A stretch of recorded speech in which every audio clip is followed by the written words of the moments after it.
Hey! All right, so let's dive in. Wow, you jumped right in. I was about to say. I forgot that we let people catch up for a second. No, but no, you could start. I was just what timing? That's how fired up I am. All right, let's Yeah, just start. Just start. Hey, hello. It is the Go Birds podcast. Elliot Shore Park, James Seltzer with you. And just one of these. Phew. Like we needed this so desperately today. Like as the week went on, I was like, they're better than the Raiders. I said on the pod, I think the Raiders are the worst team in football. They look like it today, but I definitely wasn't sure this Eagles team was just going to come out and handle freaking business, and they did, man. Like, again, it's the Raiders, and we'll hear that caveat all week. It's an interesting thing to talk about, see where people are at as the week goes on. But we came into this game needing them to win 31-0 and have Tanner McKee finally come into a game the right way. Okay. Just like WIP said all week, Exactly. We needed Jalen to play great like he did, and defense just shut it down. A bad team and a backup quarterback and all these things. And like, we got exactly what we needed. Like, there was the bad penalty like here or there, but like for the most part, they showed a graphic. You weren't watching the broadcast. They showed a graphic in the fourth quarter. Like late in the fourth quarter, it was like the Eagles had 365 yards and the Raiders had 66. So like, credit where due. They whooped ass today. It's the first time in a long time they've looked like the Philadelphia Eagles we've come to know. And we'll see where it goes from here. The Raiders are horrible, but I think both we and them needed that in a big way today. Yeah, I mean, it was definitely the best game the Eagles have played all season. I understand it's not their best win, obviously beating the Chiefs on the road, beating Detroit, Green Bay. Like, I'm sure I'm missing one in there. But yeah, the Rams is a good win, right? But just in terms of the way they played, that was obviously the best game. And I know, to your point, people will say it's the Raiders, and that's fair. But the flip side of that is, if you're going to say it's the Raiders today, then you got to acknowledge the schedule they have played the rest of the season has been the toughest in the NFL. Like, it can't only be noteworthy when it's a bad opponent and then ignore the fact that they have played a really tough schedule all year. And so what I would say is easily the worst team they've played all year. Like, I know they played the Giants and lost to the Giants, but the Giants, when they played them in New York, where like the Raiders are for bad, what it's worth. Yeah, the Raiders are. Yeah. And that's exactly what they made them look like. I'm looking up here in the, by the way, Brandon Graham going crazy down on the field right now. 2 sacks for him. Man. Yeah, very excited for him. Yeah, dude, that was awesome. But, you look at the yardage after the game, the Eagles had 387 yards and the Raiders had 75. Like, I don't care if they're playing a team of WIP people. Like, if you hold a team to 75 yards, that is just a sign of how well you played, not just how bad the other opponent is, how well you played. And like, I thought it was the cleanest game they have played all year. When the game was still in balance, I don't know if this changed in the final, 10 minutes. They only had 3 penalties on the day. They had, if I'm not mistaken, no turnovers on the game. So they win the turnover battle again. Offensively, they just were absolutely dominant, like up and down the field. Really, the only bad play on offense that I can think of, and I'm sure when I rewatch it, I'll remember another one, but is the Goddard dropped. And that's not, yeah, that's just like a random thing. He had 2 touchdowns and was their best receiver. And I think you could say there were some spots where it felt like Saquon had a hole where he could have made more out of some things. Like, Saquon didn't. I know he did. Yeah, Saquon didn't have a great game. Yeah, he didn't. I think those are the only 2 things you look at. But I think the point of those holes was the offensive line played well in the run game today. Yeah, the offensive line is really the offensive line's really starting to play better. Like, week after week, the offensive line's definitely starting to play better. And even though Saquon didn't have a great game, I do think the running game was effective today. Like, it did feel like they got what they needed from the running game for the most part. But running, I mean. And Jalen running the ball, yeah. I mean, that was probably the biggest difference in the offense looked different today. They had a lot of interesting stuff, and the Goddard was a big feature today and all that. But I think obviously the big thing that people have been talking about all season long, Elliot, is the both design runs and just Hurts taking off more, and we saw both those things today. Well, and look, before we get into a little more of the specifics, I do think it's worth noting just how big of a win I think that this is, right? So 2023 is a season we've talked about a lot when it comes to comparing the 2025 Eagles. Is this going to collapse like 2023? They lost 3 straight. What are they going to do in the final 4 games? Worth noting that in the final 7 games of 2023, which is when the collapse happened, they went 1-6 to end the season. They did not have a win like this. They had the win over the Giants where they had a loss to the Cardinals instead of team like this. Like the Cardinals exactly, was the correct. Yeah. Yeah, the Cardinals were the team that came into Philadelphia similar to the Raiders, and they lost to that team. They played the Giants where they got a decent lead, but then gave it up and almost lost the game at the end. Like that 2023 team never played a game as clean as this one in the final 2 months of the season. And that's why I think this is so noteworthy. Like they obviously, look, it's the Raiders again, but they obviously responded to a week of them getting ripped and fairly. Like they have played not great. But I also think what it showed is the people, and I was one of them, that like thought on Monday night there were some signs of positives. Like you saw them come out and play well again today on offense. And I know that it's the Raiders, it's the Raiders, it's the Raiders. But like this is the first time all year they've had 200 plus yards passing and 100 yards rushing in back-to-back games. Like I think this is probably the best their offense has looked in back-to-back weeks. Like you can talk about the Detroit and Green Bay games obviously being better wins, but they scored 24 total points in those games or whatever it was early in the year. I can't think of many stretches. I guess you could say Minnesota and the Giants, but that was really just kind of the second half against Minnesota. Just like yardage wise, I think this will probably be their best 2 games of the year. So I know this sounds crazy. And Jalen didn't play in the fourth quarter, and it was just one long drive. And it was just one long drive. Yeah, like, they could have easily gotten more. Yeah. Like I know this sounds crazy after considering they're coming off 3 straight losses, but you look at the rest of the schedule. I know Washington seemed to play well today, but they have a real chance to build some momentum heading into this, heading into the playoffs. And the best thing about post-game pods is they're good for overreactions. So when they lose, we overreact. And when they win, I think it's fair to overreact too. Let's see what the Rams do today, right? Like they are the 1 seed is not crazy. Did the Bills end up losing that game? I'd assume they did against the Patriots. No, I saw they came back and it was close. Yeah, okay. Then the Patriots just scored, and the Bills scored again. The Bills just took the lead again. Okay, there you go. So never mind. The Bills game 35-31. The Bills game will be hard, but the 2 Washington games are very winnable. They have a chance to end this season on 3-1 in the final 4 games, and they'll get a home playoff game. So yeah, I just think like exactly what the doctor ordered today. They needed, not only did they need a win, they have not had a game where I think they could leave and have their head held high after. Like I'm in that locker room after all the games, but also just doing the shows on Monday night with the players, Mylata, whether it's Cam Jurgens, Landon, Tanner McKee, like you can just tell the offensive players. I haven't done a show with the defensive player all year. The offensive players on Monday almost never show up to that and feel positive about how they played. I think that they can feel positive about how they played today. Oh, I think without a doubt. And again, to the point where it's like, yes, we can say it's just the Raiders, and we will a lot this week. I'm sure a lot of people will. Yeah. And look, I think that it is fair to say that you're not like fully back in on the team because they dominated the Raiders. I get that.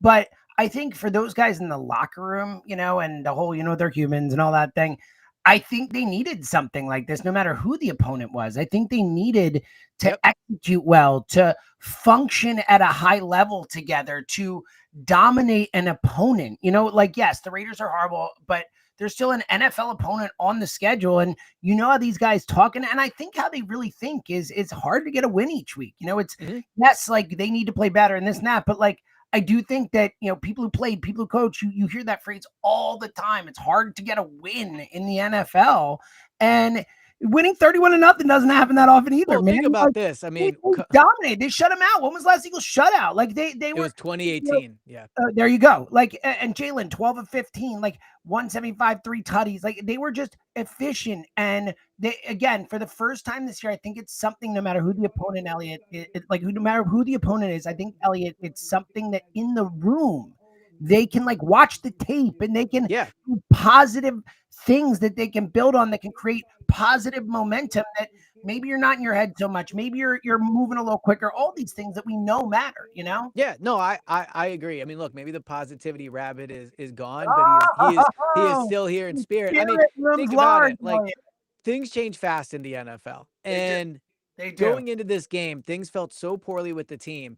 The WIP Afternoon Show did a positivity pledge saying they should get it. Like, that's where this team was at, right? And didn't happen. There was no standing ovation. But the point I'm making is, like, the way people felt heading into this game is very, very different than people feel now. And I think it's important to remember how we all felt 5 hours ago. Like, I didn't think this team had him to score 31 points. I mean, I thought if you told me they shut the Raiders out, I'd been like, yeah, maybe. It's 31 points, I'd have thought no shot. Especially, they could have easily been in the 40s. So I just thought, well, especially if you told me the defense didn't score any of them, I'd be like, oh, exactly, like a couple pick sixes or something. Yeah, exactly. Now to get to Jalen, like I thought Jalen was unbelievable today. In the wind, only threw it 15 times, but only needed to throw it 15 times. The deep pass to Devontae early on was really, really nice in the wind. That's not an easy throw. He had a throw to Goddard where the pocket kind of collapsed. He rolls to his, or kind of moves to his left, keeps his eyes down the field, tosses the ball over 4 defenders. Like AJ was right there to throw it to. Would have been a tight window throw. Jalen lofts it over them to Dallas Goddard. Like, I thought he made the pass to AJ on the touchdown could not have been better thrown. Beautiful. Like perfect Beautiful. right to him. He was unbelievable today. I mean, he was exactly what honestly everyone wanted him to be last week. But I thought last week he showed signs of improving in the passing game. And then today I thought he was really, really good. But the other thing too, offensively, I think that you saw a formula today of how this team can win, right? Like an effective running game doesn't have to be a dominant running game, but an effective running game and taking chances down the field. Like that's where this team should be risky. Throwing the ball over the And middle of the field. Goddard as the And like Goddard, yeah. The as safety the net every along the sideline. Yeah, like that is an effective way to run the offense. That is how they won't turn the ball over. That is how they'll get enough points with the way this defense is playing to at least be in every game. And then you trust them to make big plays late. And they didn't have to do that today, obviously. But I thought today, like, was a blueprint of how this team can win. We've talked so much all season about what should the offense look like, right? Should they be more risky? Should they do this? Should they do that? We saw today what the best version of the Eagles is. It is running the ball, Jalen being smart with the football, and making plays down the field. Like that is the best version of this offense. And look, like I'm not saying it's 1-1. We talked about it this week, so I'll bring it up. But like, and AJ had the great catch, but like, it felt like they spread it around more. It felt like the offense wasn't as AJ centric, whether purposefully or not, and it was successful. Like I think that the times this year when Jay, and because that's the thing is Jalen was so bad last game with the interceptions in particular that, to your point, I did think it both obscured what the good things that you could say about the scheme and the attempts and kind of working on things. But I think it also kind of, and how bad he had been the 3 games kind of prior, at least since the first half in Dallas, I think it obscured that like he has had games like you talked about before, the Giants, Vikings. He has had halves, like really good against the Rams, against Bucks, where he has looked great this year. Where he has looked agreed. Completely the Vikings, and totally as good as he's ever looked at times. You know what I mean? And I think that we saw today him put it, and again, opponent, whatever, but he put it together for a full game like that and just be a perfectly efficient and capable quarterback who can make big plays, whether with his legs or his arm when he has to. And that's it. Like you said, that's it right there. And he was awesome today. Well, and especially real quick, especially with, and it's not surprising, but like, because he's been in the eye of the storm so many times in his career, we've talked about it, but for like this after that game last week, that is the most in the eye of the storm he has been in Philly since the end of 2023. And even then, like I feel like more, and just this was like the first time ever talking about benching him in year. People were talking about exactly. So for him to respond this way today, like again, like you said, in the wind, in bad temperatures, we know that's not what he loves. Like I think he deserves, like, again, I know it's the Raiders. I think he deserves so much credit for how he played. So I think that's a good point, and I'm happy you brought it up. Like, so much Jalen talk this week, right? Like, we did it on the pod. I did it on the daily pod. We both did it on WIP. Like, would you bench him? Would you go to Tanner McKee? Does he, like, and I think, like we've talked about, it's sports, it's fine. Talk about whatever you want to talk about. Look, we both said we wouldn't, and for what it's worth. Both of us said absolutely not, but But in a week when there was so much talk about Jalen's game specifically, I think what you saw today is why he is a quarterback you can believe in, which is the dude is just unbelievably mentally tough. Like, going into a stadium that was ready to jump all over this team. Let's be real. If they went 3 and out on that first drive and didn't score a touchdown, it would be a much different environment that ended up being. It was cold. It was miserable. They're coming off 3 straight losses. Like, it could have been ugly.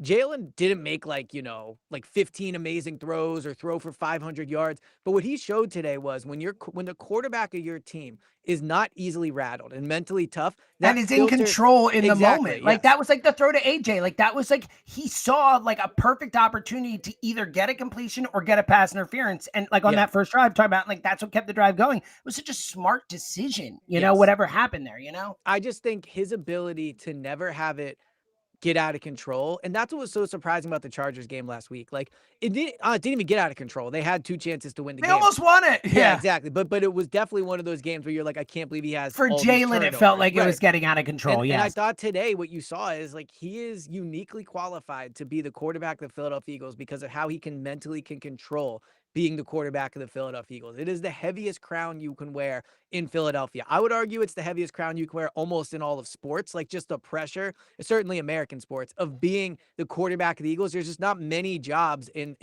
professional sports in the States that are like that have more pressure on them, right? So I definitely think that today you saw that, look, we'll see where the season goes, but they're not going to quit. Like they're not. And I think Jalen is a big part of that and his ability to stay mentally tough.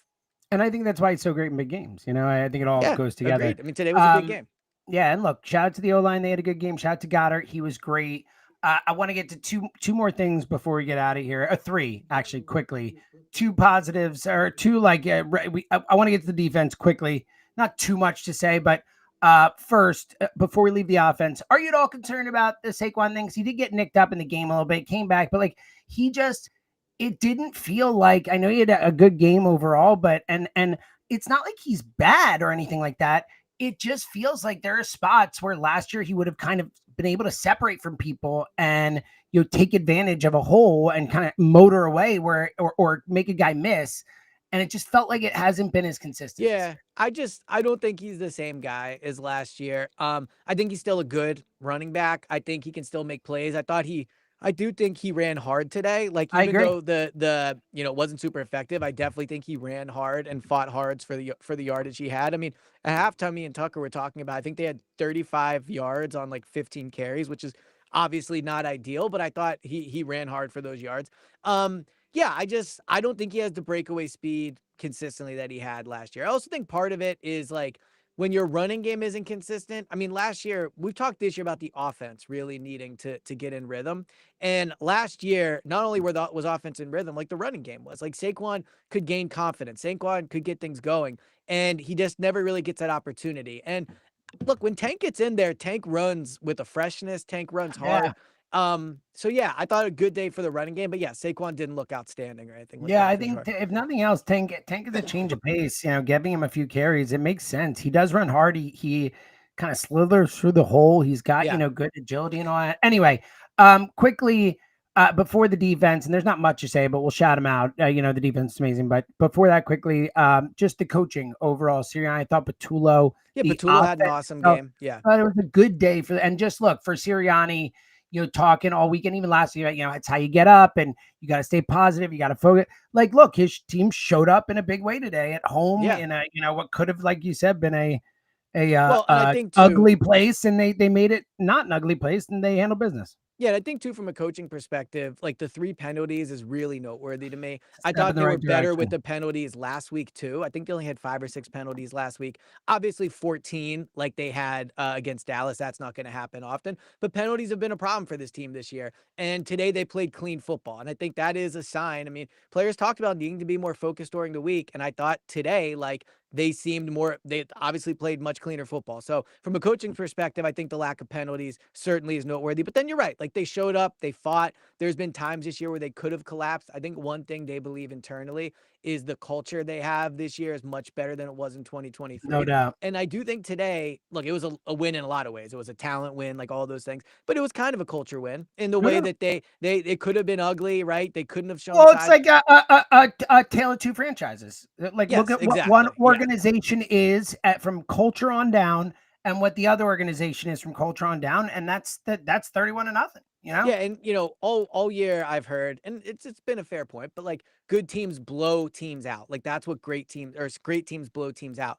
Well, they got their blowout now, right? Like now I do think the schedule has been part of the reason they've not blown anybody out. They've not had easy games. I mean, you could argue the 2 easiest games of the year they've played have been the Giants at home and the Raiders at home, and they absolutely dominated both games. Those definitely are those 2 easiest. So everyone else has a winning record, except the Cowboys are 6-1, and the Vikings. And then the Giants game on the road, I don't think was easy. And the Vikings on the road, Yeah. So I think when they've gotten those games where you're supposed to do it, they have done it, and I think that's definitely noteworthy. And look, I know you got to go to the locker room, so we don't need to belabor it, but like or go long, but like. Again today, and what we saw, and they needed to show up. There were no lapses. Like if they win the Super Bowl this year and we can fight about why they won last year and all the credit, it's going to be because of this defense. Like first, defense was boom. unbelievable. Like this Brandon defense is Graham. awesome, dude. This defense is awesome. And like they're doing it 2 straight weeks without Jalen Carter, just constant pressure. I know neither O-line they face is great. Yeah, but they're dominating them.